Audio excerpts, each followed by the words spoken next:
Hello, everyone. Welcome to ELI, the place where you get your daily dose of inspiration for entrepreneurship. And today we have with us Hari Krishnan Nair, who is the co-founder of Great Learning. Hi, Hari. Welcome to ELI. Hi, thank you. Thank you, Priya, for having me here, and a warm welcome to all the listeners as well. To start with, I would request you to introduce yourself to our audience and introduce in a way, tell us about your background, like where were you born and brought up, where did you study, and which all places did you work for before starting your great learning journey. Sure. All right. So, as Priya's introduced, my name is Hari. I'm the co-founder of Great Learning. Great Learning is one of the leading EdTech and higher education companies, not just in India but globally.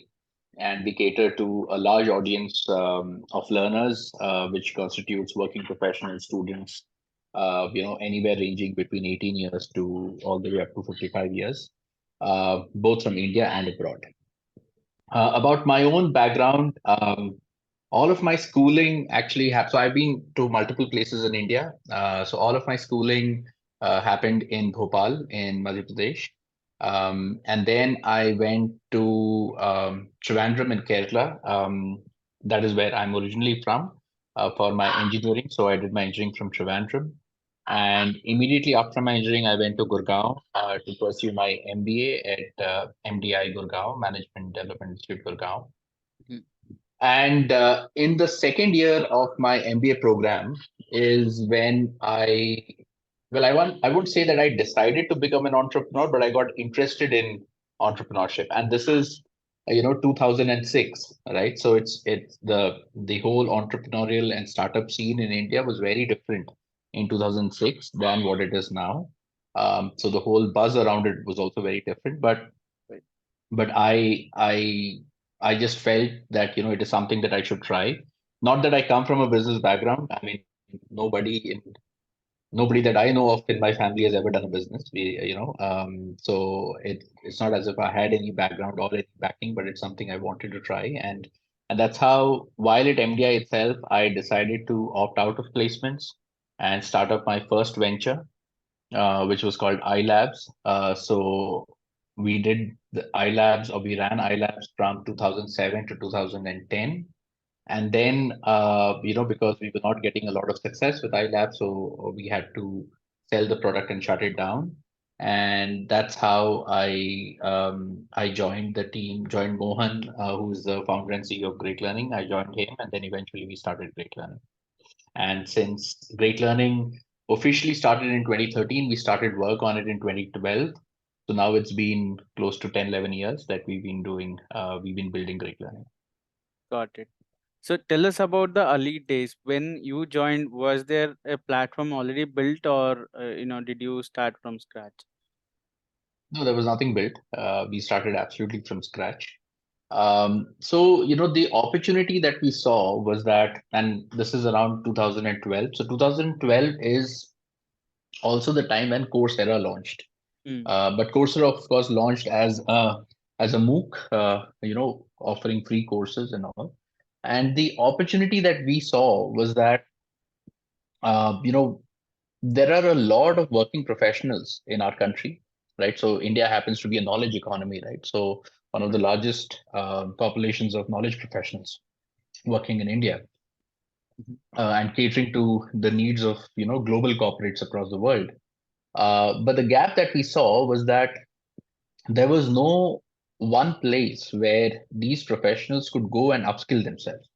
Mhm. So back then, the only options professionals would have would be either the corporate training programs that happen within the company, but which are very here and now. So it is very project based, right? So if there is some requirement in a project, then just that gets taught. It's not as if you're getting a conceptual learning of a concept, or more importantly, of a skill, right? So most of those corporate trainings that were happening were very, very short term, tool oriented corporate trainings that was happening, right? And on the other side, there were a few IMs and ISB to some extent, which was the only ones that were doing any high quality executive programs, but that also catered to just a few hundred professionals. So we thought that there is a huge opportunity here if we can create platform, a company that can deliver high quality, professional education. So the focus was always on high quality, and similarly, the focus was on skills. So we did not want to do anything that was very short term. We wanted to impart skills, and skills, as all of you can appreciate, it takes time to build it, right? A very common example that we quote is that you can learn Python maybe in a few weeks or a month, but you really can't learn data science in a month, right? And if anybody tells you so, then you are being misled, right? So skill takes time to build, and we wanted to focus on skills, because we believe that ultimately that is the differentiator, not your knowledge of a certain tool or of a certain programming languages, because tools and languages will come and go, the skill stays forever, right? So our focus has always been on high quality education, focusing on skills, and because it was and what we wanted to create was a very immersive learning experience, which is why our programs typically require a certain commitment of time from working professionals, and we always wanted to, we were the other, like, financially, one of the earliest decisions that we took was that we want to build a business that's profitable, right? So right from day one, because we were bootstrapped and we wanted to stay bootstrapped, so which is why we priced ourselves at a certain premium and so on, and that's how the journey began. Got it. Want to go a little back in the timeline, and you started iLabs, and then closed it, then started another venture. So would like to understand why entrepreneurship. What was your inclination towards entrepreneurship, and why? Yeah. So, as I told you, I mean, there was no family background in entrepreneurship. So it's not as if, I derived some comfort or some inspiration from there. I have always been very, very interested and influenced by entrepreneurs who made a name for themselves. And I think most of us are, Right. right? So from that context, yes, it has always been fascinating for me to understand, or even to get to know, that how does an individual or a group of individuals create such a large impact, right? Not just as a business, but also in our society, right? So that was always an interesting thought that I had, and that was always something that I wanted to know more about.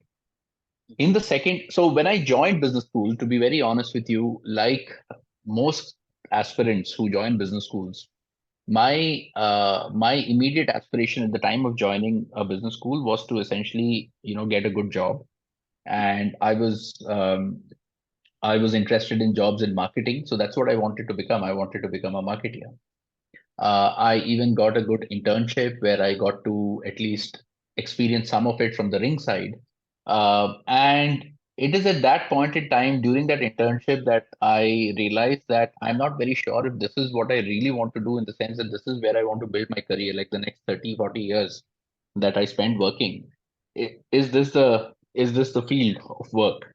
Um, and that's when I started reading up more about.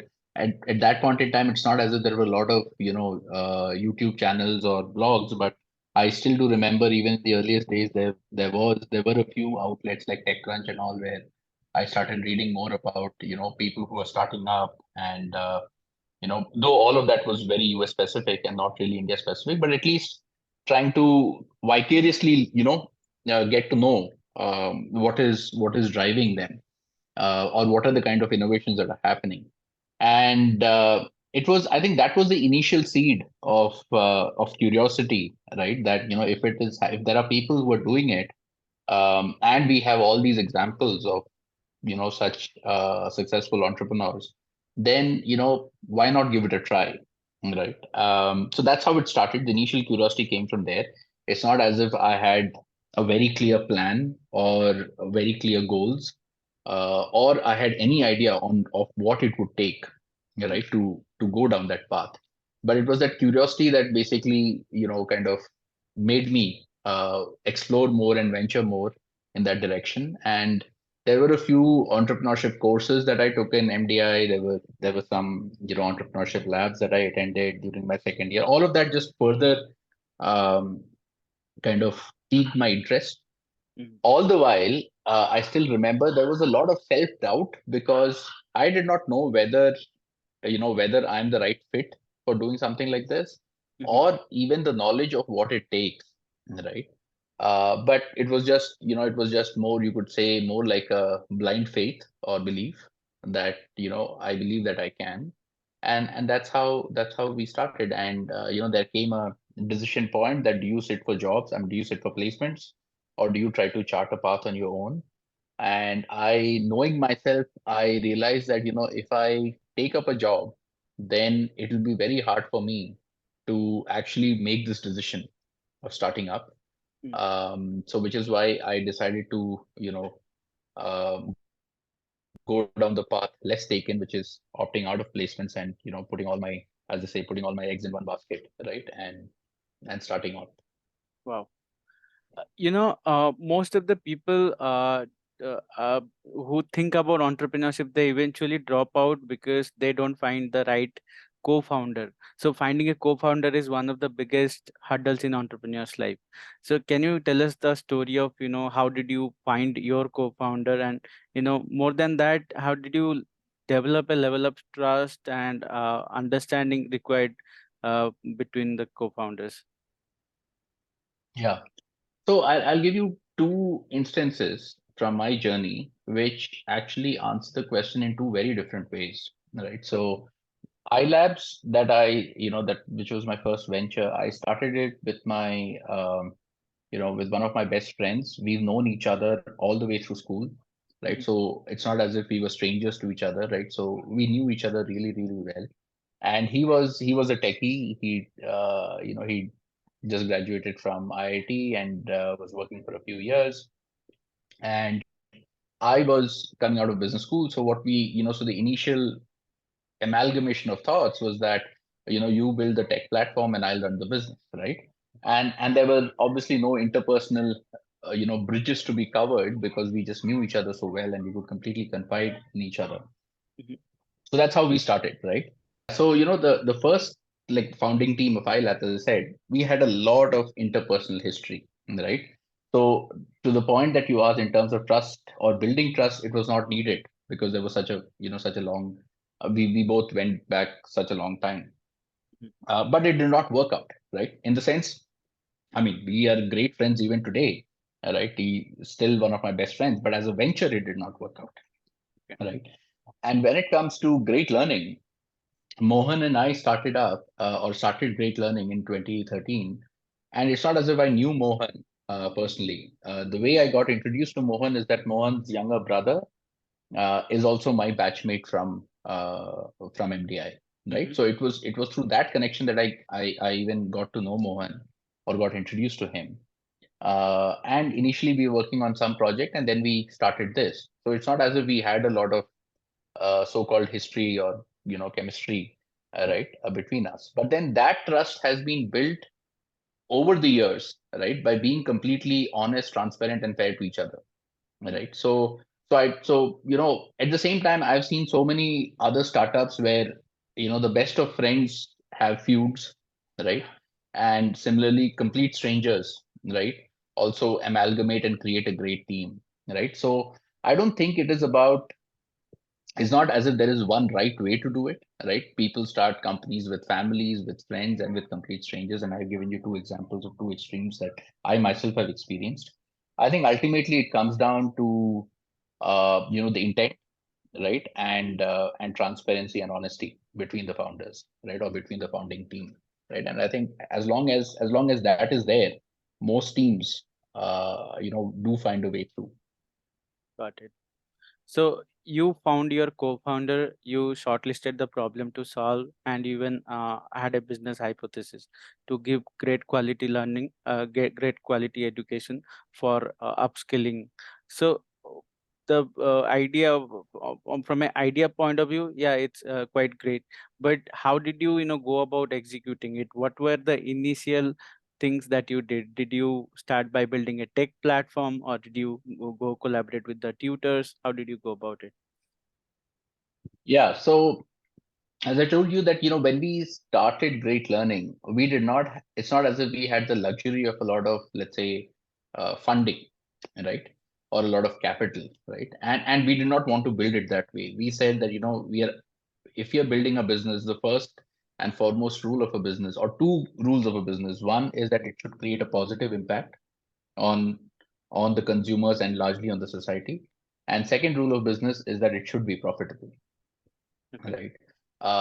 So these were the two, from a business metrics, right? From what we are trying to do, of course, we had more guiding principles, and we have our own thoughts on how education should be delivered and so on. But at least from a business perspective, these were the two guiding principles that we had.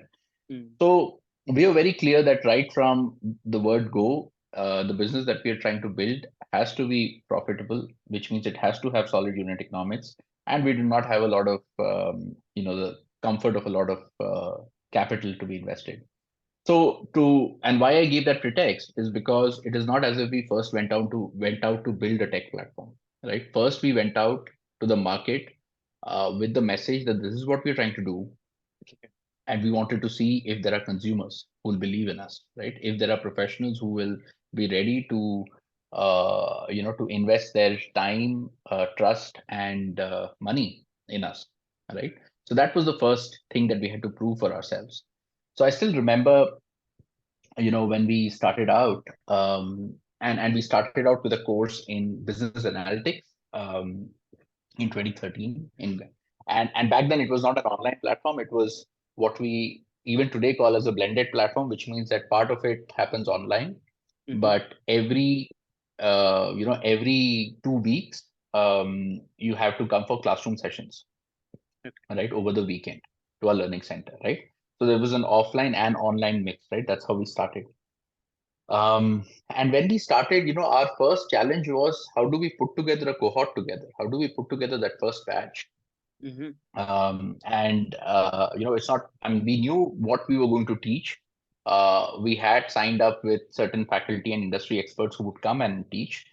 So all of that was there. As a product, it was there, but it was not as if we knew who were the takers, right? So we went out to the market. We started, some amount of digital marketing, getting some leads, and then we started talking to them, right? So initially, I remember, putting together that first cohort. It was a team of 3 people, me included. We would, all three of us would be the ones who would be running the campaigns, and also counseling, by calling, at times even meeting people, and that was the journey, right? And we wanted to essentially prove to ourselves that, is there a market that is ready to believe us? And to our surprise, 30 working professionals who signed up for the program, and who were ready to. I think even for our first batch, I think the price of the program was about 3 lakhs, if I'm not wrong. So it was Mm-hmm. not small, right? It was a significant amount of money, and it was 12 months. So both money and time that people were ready to commit. So we were able to put together a batch of 30 learners who came in, and that really got the ball rolling, right? That gave us the confidence that, if we do things right, if we actually deliver on what we've told we will deliver in terms of quality of learning and so on, then then there will be more and more people who will believe in us, and in the process, there will be a business that gets built, and that's exactly what's happened. Got it. So every business has two, three different phases: 0 to 1, 1 to 10, 10 to 100. So tell us about, what were the challenges that you faced during these phases, and was there any scale up challenge? Yeah, so you're absolutely right. I think challenges, you know they're all related to which phase of business you are in, right? So there will be challenges in 0 to 1, 1 to 10, and 10 to 100 and beyond, right? Just that the nature of those challenges keep changing. So in our initial days, that 0 to 1, as I told you, the biggest challenge was finding the customers, right? Which itself, to while the hypothesis got proved out with the first batch, but to have a solid business foundation, right? You have to do that for 2 3 years, and you have to see that cycle over and over again. Right. So the first set of, first few years, that was the challenge, that how do we build that. Mm-hmm. Then the next set of challenge came, that okay, we were, so from 2013 to about 2015, 2016, all our programs that we were offering were all being offered in this blended format. So we had these learning centers in 5 6 different cities in the country, and professionals would come over the weekend and start attending classes, and the rest of the time it's recorded content that they consume over the week, right? Right. So we were able to establish that, right? That is happening, but the challenge with that is scale, right? That obviously you can only have so many learners in a certain classroom, right? Mm. So the next challenge that we ran into was scale, that how do we build this for scale, because the delivery model that we've chosen doesn't scale beyond a certain point. And that is when we launched online, right, around 2016. And our first few forays into online were not very successful. So we had to kind of go back and try and understand that, why is that not successful? And then we changed the way we delivered online. And then it took off, right? So that was the next, next scale up that happened. And the challenge that we were solving then was for scale, right? Um, Today's scale is also established. If I talk from today's perspective, the challenge is more about identifying newer avenues for growth. Newer, let's say, consumer segments that we have not yet that we have not yet tapped, or newer skill sets, right? Where we are not yet present, right? That how do we get that right, or newer markets, right? So all of these, like, what is the new areas that we can build on, right? Such that the business only goes from growth to growth and strength to strength, right? So I think today's challenges, as you can appreciate, are very, very different from the challenges that we had a decade back when we started. Right. And I'm very certain that if you were to ask me this question 3 or 4 years later, it would be a different set of challenges, but challenges will always be there. Right. So, one of the things great learning is known for is great faculties, the tutors or course creators that come on board. So that is also a challenge for most of the edtech startups out there because they don't get the good quality faculties. How did you Yeah. go about it? So in the initial days, this was completely, finding those faculty or finding those mentors, as we call it, that was completely driven by personal connections and personal credibility on the line, right?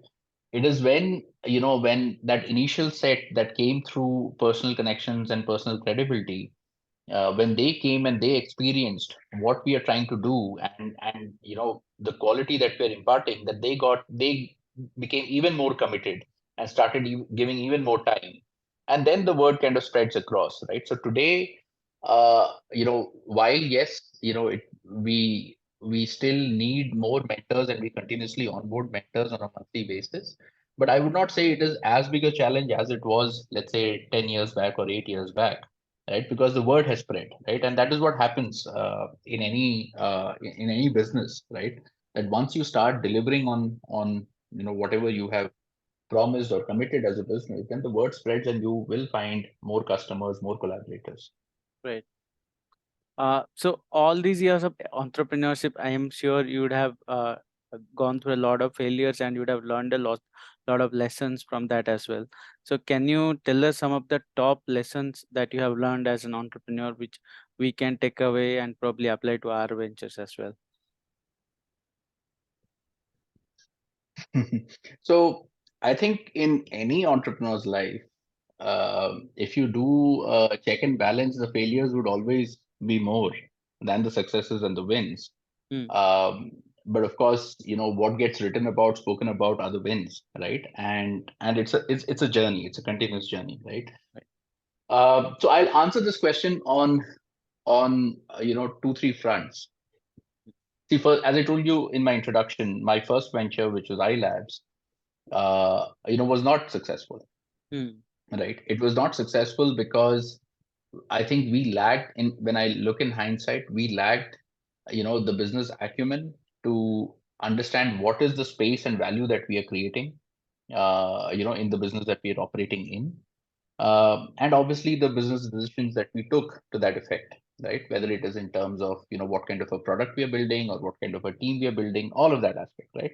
So there were many, many things that went wrong, in my first stint as an entrepreneur. When it came to great learning, of course, I had the wisdom of that aspect, but still there was a lot more to learn. And over the course of the last 10 years, there have been plenty of mistakes that have been made. Again, whether it is in terms of certain opportunities, right? That let's say I thought were great opportunities for us to invest in, Mm-hmm. but it did not turn out to be so. And similarly, even on people, right? So I'm very proud of the kind of team that we've been able to build. And one of the things that distinguishes Great Learning from at least other companies in our sector is that we have the least churn in the industry, because most of the folks that are working today have been around for many, many years at Great Learning. But at the same time, there have been mistakes that have been committed as an entrepreneur by myself when it comes to hiring senior folks. And many of the times it is not, it often comes down to that, a person doesn't work out, right, in a certain, let's say a certain role or a certain context, right? Right. It doesn't mean that that professional doesn't have is not the right professional or doesn't have talent or skill. It's just that it is not a fit for what you are trying to do. Mm. So one of the things, distilling all of this, if I can kind of make three suggestions to anyone out there who's interested in entrepreneurship and wants to pursue this. First and foremost is time, right? So you as an entrepreneur, you don't have control on how much time does something take to become successful. And Mm. why I say this is because over the years, when I've interacted with several aspiring entrepreneurs, right, and increasingly so in the near future, this feedback that I'm giving is that very often that I feel that people try to start something or start a venture with an exit goal in mind, Mm. right? That in 3 years, in 5 years, etc., etc., etc., should happen. Right. And I think that is just not a prudent way to do it, because that is not in your control as an entrepreneur, Mm. right? What is in your control is what you're building and the quality to which you want to build, and what is the impact you want to create. But whether an exit event happens in 3 years or 15 years or 20 years is not in your control. And if you make that as your North Star metric, that in 3 years I need to retire, in 5 years I need to retire, in 10 years I need to retire, then the Mm. problem is that you will be very, very dissatisfied when you don't get there, Right. right? Or when you don't see a path to that happening, right? Which will just kind of ruin the entire journey for you, right? So time has to be on your side, and you have to learn as an entrepreneur to make time as your best ally, right? And this is something, in one of those entrepreneurship labs that I attended in business school, we had Mr. Sanjeev Bikhchandani from InfoEdge, right?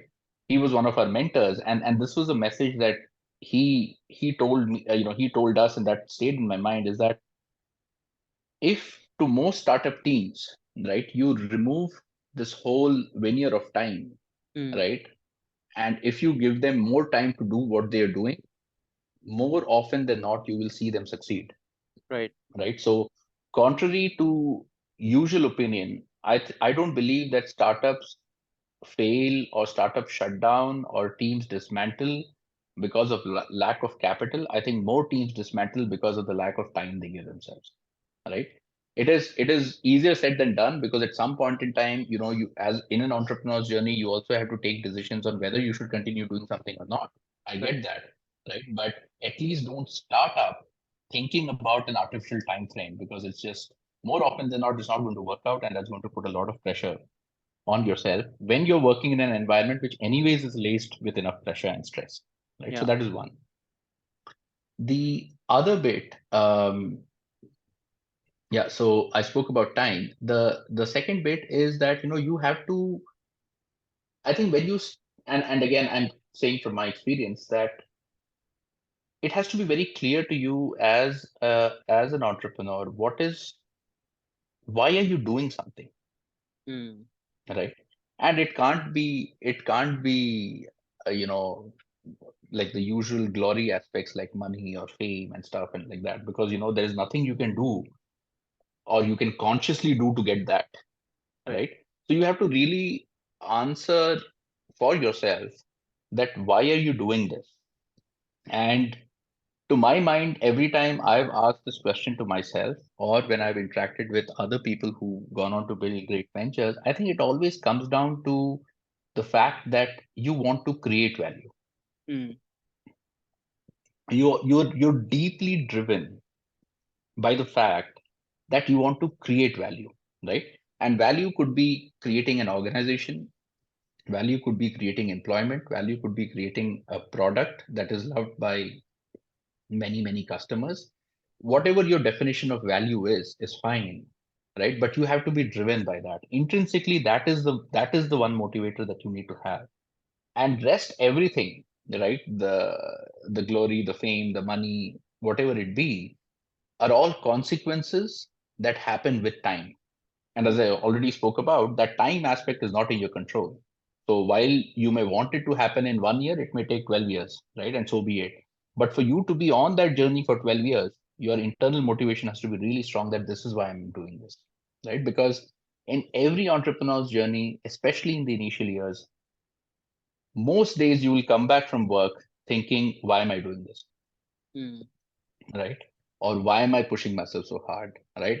All my friends are getting ahead of me in their careers, right? I'm falling behind. All of these questions, the self-doubt is very normal. It happens to every single person, every single entrepreneur. Right. I think the ones who navigate through it are the ones who know why they're doing something. So I think that is important. Right? The why part is extremely important. And for anyone who's out there building ventures and is at an early stage or thinking of going out and building something for his or her own, I would strongly urge that take some time out and ask yourself, why do you want to do this, right? And keep asking yourself, keep going down that rabbit hole till you get an answer that you're really satisfied by. The third bit is, I mean, this is something that all of us have learned in school, but I'll still say that there's a lot of struggle, and nobody can deny that, right? Mm. So what you read in the papers or what you come across in social media as successes and so on and so forth, you're only seeing a highlight reel, right? Mm. What we don't know are the sacrifices and the struggles that those teams and those entrepreneurs had to put through, for many years to get there, right? So don't come, or don't get started with this delusion that, you know, this is a great time for startups and everything is conducive. I believe every single year is a great time for startups, whether the markets are good or whether the markets are down. It's a perfect time to start up if you are ready for it, right? Because irrespective of what the macro environment is, it is still going to be a challenge for you to do it, right? So come in with the right set of expectations. Entrepreneurship, to me personally, has taught me discipline, Mm. right? So the value of discipline, and I think that is what it does to every single entrepreneur. As you start building out, you will understand the importance of discipline. How you have to discipline yourself, not just while at work, while building the venture, but also in your personal lives, because you need space and time for yourself also, right? There is nobody who can work 365 days a year, 24 hours a day, right? You need time out. You need to create those compartments in life where you're happy at a personal level and similarly successful at a professional level. And it takes time to find that balance. And the key to that is discipline, right? So it teaches discipline. And a similar thought, I mean, just a parting thought, is that there will be more failures than successes. So be prepared for it. But the fact is that if you give yourself enough time, if you stay disciplined, and if you know why you're doing something, but over the years you will see that the impact of your wins is far more than the cumulative impact of failures that you've had. Right. That's so true. Well, on this note, I think we have come to the closure of the session. Thanks for joining us, Hari. It was a pleasure to have you on our platform, and our best wishes for great learning. Thank you, Priya. Thank you so much. It was wonderful interacting with you. Thank you, Thank Hari. you. Have a good day.